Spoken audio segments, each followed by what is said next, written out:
Nanowrimo is upon us. Am I going to be working on the book that I spent days making notes on? No, I'm not.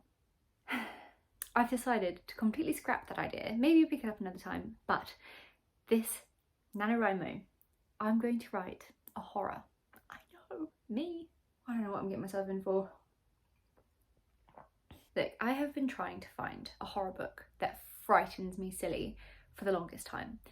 For the most part, horrors for me just seem quite ridiculous. I find them rambly and unbelievable and a bit silly.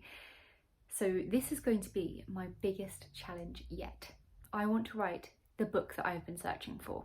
I'm going to write a book truly petrifying. Oh, here we go. Not a good time to be living alone in a very creaky old flat. I don't want to give too much away about this book just yet because all the ideas are still forming in my head. It's now a couple of days before Nanowrimo and I'm so excited to start writing. I'm really trying to stop myself. However, April from Getting Higger With It, she's always searching for, you know, that like 5-star opening line in a book. So I've written a few different opening lines for my horror and I wanted to ask you which one you think is the most gripping, the best. There's someone behind you. Tony's finger quivers as she stares at me in horror from the computer screen. That's number one. What do you think? I mean, it instantly hooks you in, right? Like, who's behind this girl? What can Tony see? It provokes questions that need answering. The next one is a bit more of a suspenseful opening line, or I guess they're both quite suspenseful. Estelle's stomach somersaults as the crazed woman hurtles towards her, knife in hand. So that one kind of opens up to how did this Estelle girl get into this situation where she's about to be like stabbed to death, right? This one I quite like, but I'm not sure if it's a little bit weaker than the others. I have this whole scene planned in my head for this, which will be inserted in the book anyway. But the third one I did was the planchette glided over the girl's Ouija board to the top left-hand corner. Yes, someone is here. I don't know, that to me that's petrifying in itself. So that is one that I think is a high contender. So far, the first one and that one are my favourites. But there's still a couple more to go. Who's there? Teresa cries out, brushing a hand over her ear. She swore she felt a tickle of whispers with the icy breeze. So I like that, like those play on words, a tickle of whispers on her ear. Like, ugh. This one I think is the most simple, but sometimes less is more. She's being followed. Full stop. See what I did there? Where is she? Who is she? And who the hell is following her? I mean, that one is kind of one that could have been written before. The others are a little bit more unique, I think, more intricate. Then we have, he drops the knife, breathing rapidly as he stares down at his girlfriend's lifeless body. And lastly, we've got the sound of footsteps that don't belong thunder up my staircase. That one, I don't know about that one. I'm trying to find a sentence to basically allude to the fact that something otherworldly is in the house and running around on the floorboards. You know, like I've got this idea in my head about the character being in bed and she can hear like footsteps in other rooms, but when she goes there, no one's there. So I really don't know. Let me know which one you like the best out of those. I'm really, really eager to start this novel and challenge myself with a genre that I do actually tend to kind of hate.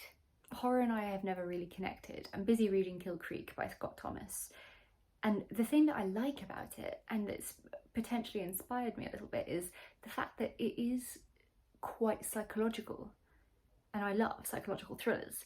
But this one, I want to like ramp it up another notch and make it into a horror. Officially joining Horrortube.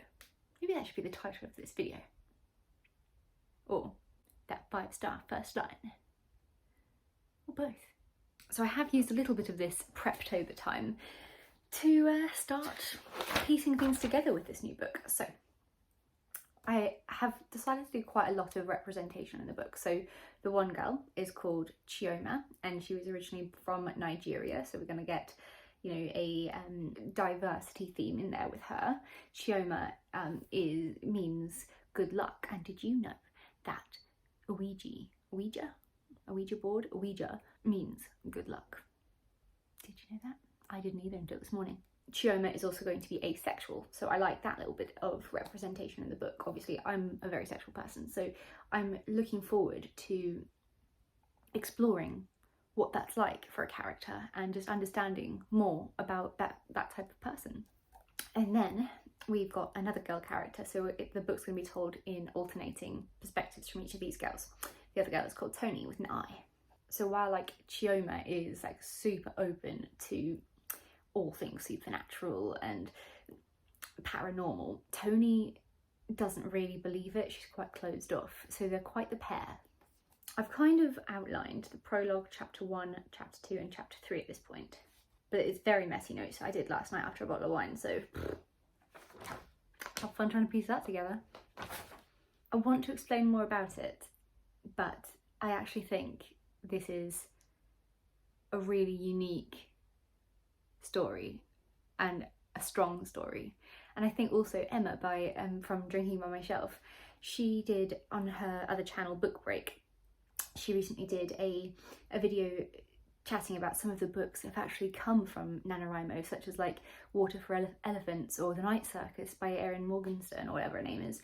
So it's really inspired me to, you know what, I actually think that this premise is really strong, and if I work hard, maybe this is, as Emma said, the book that you write during NaNoWriMo that becomes like an absolute bestseller. Who knows?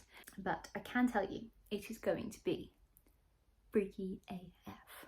I just want to start it now. That's a real horror story here, stopping me from writing when I'm actually inspired. The setting of the book, it's going to be somewhere made up in England, but it's going to have elements of different places that I've been. So for instance, I live in a little village and it's surrounded by woodlands, so I want to make this book set around the woodlands, but the woods are renowned for hauntings way back to like the 1600s. I don't know, my mind is whirring with so much inspiration right now. So by the time this video comes out, it will probably already be November and I'll be very satisfied behind my writing desk, writing away.